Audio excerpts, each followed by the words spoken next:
Welcome back to UG academy. ఈ some ఒకసారి చూద్దాం.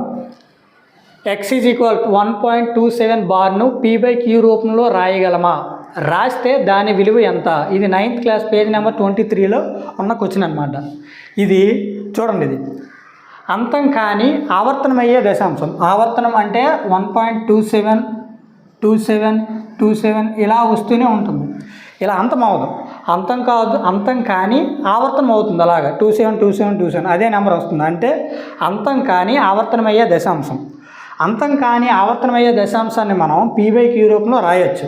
అంటే p/q రూపంలో రాస్తున్నాము అంటే అది అకరణీయ సంఖ్య అవుతుందని అర్థం. మన సిలబస్లో కూడా అకరణీయ సంఖ్య వరకే ఇచ్చాడు, కరణీయ సంఖ్య వాస్తవ సంఖ్య అనేది ఇవ్వలేదు సిలబస్ షీట్లో. కాబట్టి 9th క్లాస్లో ఉన్న ఇలాంటి సమస్యను మనం ప్రాక్టీస్ చేయాల్సి ఉంటుంది. ఇచ్చే అవకాశం అయితే ఉంది. దీన్ని చూద్దాం. దీన్ని p/q రూపంలో రాద్దాం. 1.27 బార్, దీన్ని p/q రూపంలో. ఈజీ మెథడ్ ఏంటంటే ఈ నెంబర్ని ఇలా రాసేస్తాం. రాసిన తర్వాత మైనస్ పెడదాం. ఈ నెంబర్కి, ఈ బార్కి ముందున్న సంఖ్య ఏముంది? 1 మాత్రమే ఉంది, -1. నెక్స్ట్ ఏం చేస్తామంటే ఈ బారు ఎన్ని నెంబర్లో ఉంది? 2 నెంబర్లో ఉంది కాబట్టి 2 9s వేస్తాం. ఏమొచ్చింది ఇప్పుడు? 126/99. 3తో క్యాలిక్యులేషన్ చేస్తే 3 4s 3 2s 3 3s ఇలా వచ్చింది.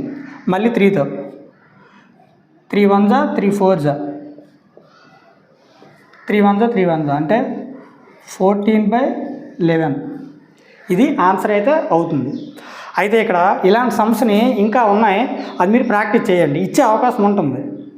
దీంతోపాటు ఏంటంటే ఇప్పుడు ఇలా ఇచ్చాడు అనుకోండి 1.27 బార్ అని, ఇక్కడ బార్ లేని సంఖ్య ఉంటుంది. సేమ్ ఇలాగే రాస్తాం.